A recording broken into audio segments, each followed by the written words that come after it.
бүлгийн 6 дугаар хэсэгт бүгдээрээ жигд цэнэглэгдсэн параллел ялцуудын тухай авч хэлэлцье. Эсрэг тэмдэгтээ тэнцвэр хэмжээний цэнэгтээ хоёр ялцсны хооронд жигд цахилгаан орон үүснэ гэсэн байна. Үүнийг ойлгохын тулд энэ доорх зураг 11:36 дээр анхаарлаа хандуулъя.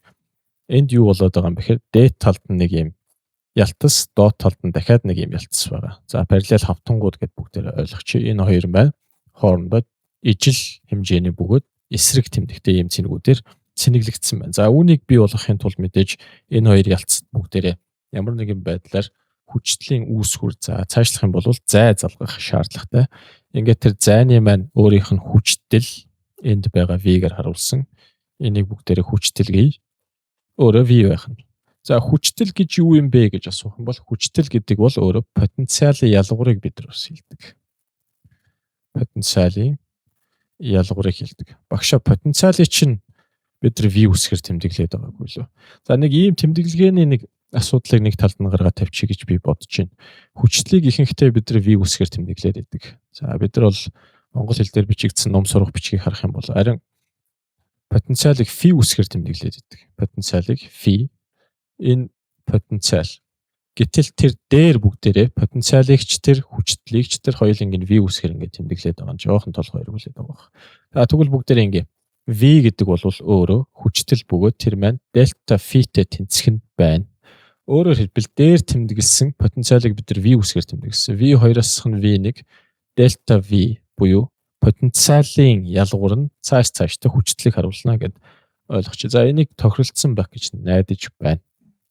Ийм тохиолдолд бүгдээрээ юуг ажиглаж болох вэ гэвэл энэ хоёр параллел ялцсын хооронд жигд цахилгаан орон үүсдэг E гэдэг хүчлэгтэй. За тэгвэл энэ хүчлэгийг хэрхэн яаж олох вэ гэвэл надад параллел ялцуудын хоорондохын D зай хэрэгтэй, мөн энэ зайны өөрийнх нь потенциалын ялгуур буюу хүчтэл хэрэгтэй. Хэрвээ бид тухайн хүчлийг ялцуудын хоорондох зайд хуваачих юм бол тэр нь маань тэр хооронд үүсэж байгаа цахилгаан орны хүчлэгийг бидэрт яадаг вэ гэхээр харуулдаг байх нэ. За ингээд бүгдээрээ ойлгочих. За энэ дээрээс бодъё. Потенциалын ялгуур хүчтлийн нэг чинь юу байх вэ? Дээр дүрдсэнчлэн энэ маань вольт байна. Нэг чинь.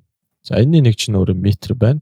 Вольтыг хуваах нь метр болвол цахилгаан орны хүчлэгийн дахиад нэг хоёр дахь өөр нэг нь нэгж байх нэ. Эхний нэг чинь юу байлаа? Энд харуулсанчлан ньютоныг хуваах нь кулон байсан.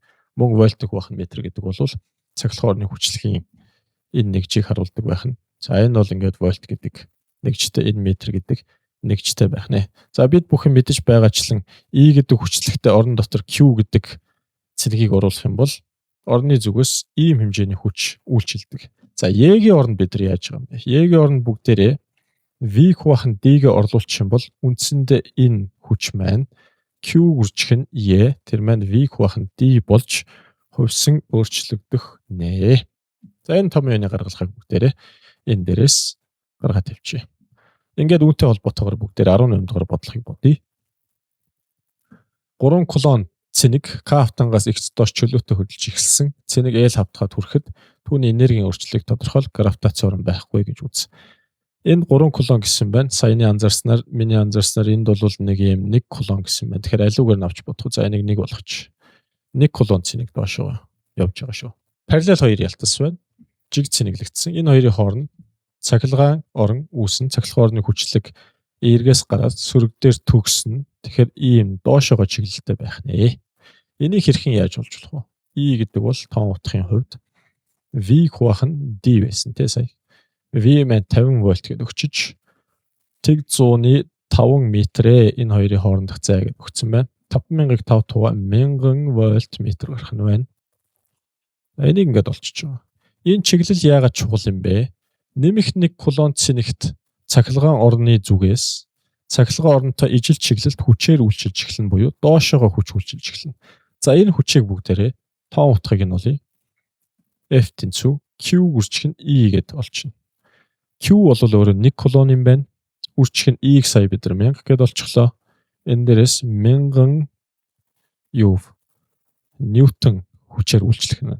Энэ 1000 ньютон хүчээр ямар зайд шилжүүлж ажил хийсэн бэ гэвэл энд байгаа тэг 100-ны 5 метр зайд шилжүүлж цэнэгийг ажил хийсэн. Тэгээд ажил гэдэг бол бид бүхний мэдэж байгаачлан F-ийг үржих нь тэр шилжилтийн зай F маань өөрөө 1000, D маань 105 ингээд хураагдаад 50 joule энергитэй ажил хийсэн байх нэ. 19 дахь бодлогыг бодъё. Цэнэгт би K ба L хоёр хавтангийн завсар V хязгаарын хурдтай уннаа гэж хэлсэн байна. Тэгвэл эхнийх тохиолдолд бол энийг өгсөн байна л да. Шууд энэ А дээр харуулснаар энэ ингээд доошоо ганцхан л хүч үйлчилнэ. Энд ямар нэгэн байдлаар цахилгаан орон байхгүй, харин гравитаци орон байгаа. Тэгэхээр доошоо mg хүчээр үйлчлэхэд тэр маань V гэдэг хурдтай хязгаарын хурдтай унсан юм байна. Тэрийг энд нь тэмдэглээд өгчүүл яаж байна. За дараа нь хавтангуудыг цэнэглэхэд бие хөдөлгөөнгүй болж тэнцвэрт орсон байна. За мэдээж ойлгомжтой энд юу үүссэн бэ гэвэл цахилгаан орон бий болжээ. Энэ доошоо mg-гээр үйлчлэн цахилгаан орон доошоо ингэж үйлчлэх нь ойлгомжтой тийм. Мөн үү? Бас ингэж үйлчлэх юм. Энэ Fe цахилгаан орны зүгээс үйлчилж байгаа хүчийг бүгдээр Fe-г энэ маань mg түүнийг бүгдээр F гэсэн. Тэнцвэрт орсон хавтангуудын цэнэгийн хэмжээг өөрчлөхгүйгээр тэдгээрийн байрлалыг соливол биеийн хөдөлгөөний хязгаарын хурд ямар болох вэ гэж асуусан байна. Энд дээр нэг жоохон логик алдаа байгаад байна шүү. Энэ логик алдаа маань юу вэ гэвэл миний бодлоор энэ хоёр нэг жоохон солигдсон юм шиг санагдаад байна. Энэ B байж магадгүй, энэ харин C байх магадaltaй. За энэ чинь юу вэ? Энэ чинь C яг эсрэгээрээ. Энэ C, энэ B байж ижил наа чинь. За ингээд хэдүүлээ тавьчих. Хэрвээ энийг B-гээр авах юм бол орон маань дээшээ үйлчлэн E гээд тэгжээч яах вэ гэвэл энэ тухайн эерэг цэнэгт дээшээгээ цахилгаан орны хүч үйлчлэн доошоо mg ингэжээж эн чинь тэнцвэр тогтох байхгүй юу? Fe маань F-тэйгээ тэнцүү бөгөөд эсрэг чиглэлтэй хүчнүүд байна энэ дэр. За бүгдээрээ бодъё. F бол mg тэрийг нь F-гээр нь хайчих ингээд. За энэ дээр C энд явж байгаа шүү.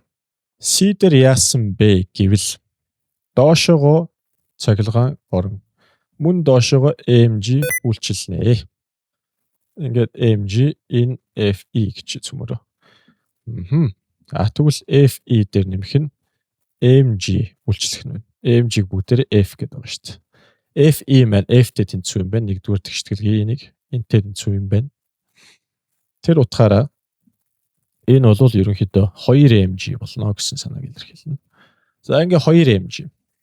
1 mg байхад хязгаарын хурд нь V байсан бол 2 mg байхад хязгаарын хурд нь 2V болж өөрчлөгдөх нь тодорхой. 20 дугаар жишээ. Чөлөөтэй унаж буй биеийн хязгаарын хурд нь V байсан байна. Уг биеийг цэнэгтэй параллел хоёр ялцсан завсар байрлуулвал тэнцвэрт орж тогтжээ. Ялцуудын хооронд потенциалын ялгарыг 2 дахин ихсгэж хоорондын зайг 2 дахин багасгавал бие ямар хурдтай аль чиглэлд хөдлөх вэ? V хязгаарын хурдтай байхад түүнд mg хүч үйлчилнэ энд гэсэн үг. Энэ доошоо. Тэр хүчийг бүгдээр F гэж тэмдэглэжээ. Дараа нь яасан бэ гэвэл энд тэнцвэр тогтно гэдэг нь дээшээгээ болон доошоогоо чиглэлээрээ эсрэг хэмжээгээр тэнцүү хоёр хүч байх ёстой. Энэ бол mg, энэ дээшээгээ Fe гэж би бодож байна. Яагаад вэ гэхээр эргээс гараад сөрөг дээр төгсөх байдлаар цахилгаан орны хүч дээшээгээ чиглэсэн. Энэ дээрээс Fe гэдэг бол 1 mg буюу энэ маань F-тэй тэнцэх нь байна.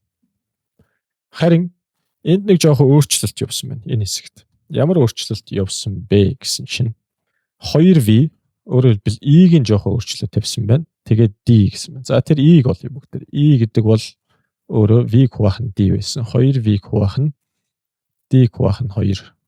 Ингээд 2 дээшээгээ гараад 4V хуваах нь D. Энэ дээр 4 одоо энэ дээр жишээлбэл V хуваах нь D-г бүгдээр 1E гэж авсан бол тэр E маань хаана явж байна? Энд явж байна. Энэ бол 1E болж таарах нь байна. Тэгвэл доод талын угсарцсан байгаа энэ системд энэ системд E маань өөрөө 4E байх нэ. Хүчлэг нь 4E болоод ирэхээр яах юм бэ? За 4E-гээс үйлчилж байгаа хүчнүүдийг бүгдээрээ зуръя. Нэг нэг хүч үйлчлэн доошоогоо mg бол хязгаарч өөрчлөхгүй гандан бурахгүй ингэ байгаад байна. Дээшээгээ харин 4e хүч үйлчилж байгаа юм биш үү? 4e-гээр. Тэр нь 4f гэсэн үг. 4fe. mg-г бүгдээрээ 1f гэсэн. Хаана вэ? mg-г 1f гэсэн. Тэр нь 1f-тэй тэнцэнэ. Тэгвэл 4f-ийн 4f-тэй тэнцэнэ л гэсэн санаа. Дээшээгээ 4f, доошоогоо 1f гэдэг маань өөрөө 3f-ийг бий болгоно. Эцсүүлдээ явж байгаа. Яагаад вэ гэхээр дээшээгээ 4f, доошоогоо 1f байгаа юм чи энэ хоёрын ялгуур нь нэг ийм цэнэгт үйлчилж байгаа. Дээшээгээ чиглэсэн 4fe-гээс хасах нь 1fe буюу 3f-ийн хүчээр хамгийн сүүлдээ үйлчлэн тухайн цэнэг байна. Дээшээгээл дээд талынхаа хавтан руу явж таарах нь л дээ. За тэр утгаараа ямар хурдтайгаар аль чиглэлд хөдлөх вэ? Аль чиглэлд вэ гэдг нь дээшээгээ болох нь тодорхой боллоо. 1fe дээр энэ дээр v хурдтай хөдлөж исэн бол 3fe дээр 3v хурдтай хөдлөх нь тодорхой. За ийм байх. 21-р жишээ хий бүгдээрээ. Хүчтэл залгасан параллел ялцуудын завсар m маста q цэнэгтэй үрлийг байрлуулахад тэнцвэрт орж тогтсон байна. Тодорхой маста байгаа учраас гравитаци орны нөлөөгөөр доошоогоо mg хүчээр үйлчилсэн. Тэнцвэрт орсон учраас энэ дээшээгээ нэг хүч үйлчилж энэ маань тэнцвэрт орно. Тэгэхээр цахилгаан орон L-с гараад K дээр төгссөн байх нь. Тэгэхээр энэ бол эерэг цэнэгтэй хавтан. Энэ маань сөрөг цэнэгтэй хавтан байх нэ. Энэ сөрөг эерэг.